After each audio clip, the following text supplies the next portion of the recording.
नमस्कार. आपणा सर्वांचं आपल्या चॅनलवरती सहर्ष स्वागत आहे.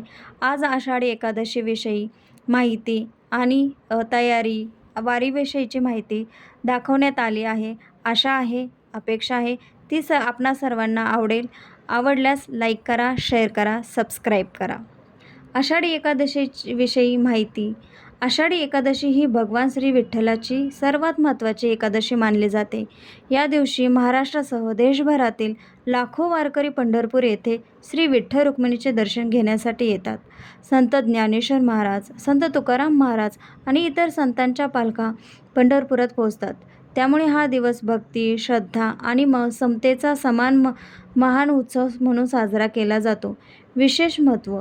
भगवान श्री विठ्ठलाच्या भक्तीसाठी हा अत्यंत पवित्र दिवस मानला जातो. उपवास, नामस्मरण, हरिपाठ, भजन आणि कीर्तन यांना विशेष महत्त्व असते. वारकरी संप्रदायातील ज्ञानोबा तुकाराम हा जयघोष संपूर्ण महाराष्ट्रात भक्तिमय करतो.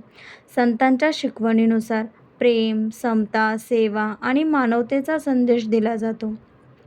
या दिवशी केलेली प्रार्थना, दान आणि सत्कर्म विशेष पुण्यदायी मानले जाते. सकाळी पहाटे लवकर उठून स्नान करून स्वच्छ वस्त्रे परिधान करावीत. घर आणि देवघर स्वच्छ करून श्री विठ्ठल रुक्मिणीची पूजा करावी. तुळशीची पाने, फुले, दिवा आणि नैवेद्य अर्पण करावा. श्रद्धेनुसार उपवास किंवा फलाहार करावा. दिवसभर हरिनाम, जप, हरिपाठ, अभंग आणि कीर्तनात सहभागी व्हावे. शक्य असल्यास मंदिरात जाऊन दर्शन घ्यावे किंवा घरीच भक्तिभावाने पूजा करावी. गरजूंना अन्नदान, पाणीदान किंवा इतर सेवा करावी. आषाढी एकादशी आपल्याला श्रद्धा, संयम, सेवा, ममता आणि अखंड ईश्वर भक्ती शिकवते. विठ्ठल विठ्ठल जय हरी विठ्ठल या नामस्मरणाने मन प्रसन्न होते आणि जीवनात सकारात्मक ऊर्जा निर्माण होते. आषाढी वारीविषयी माहिती. आषाढी वारी म्हणजे काय? आषाढी वारी ही महाराष्ट्रातील सर्वात मोठी आध्यात्मिक परंपरा आहे. लाखो वारकरी पायी चालत पंढरपूरला जाऊन श्री विठ्ठल रुक्मिणीचे दर्शन घेतात.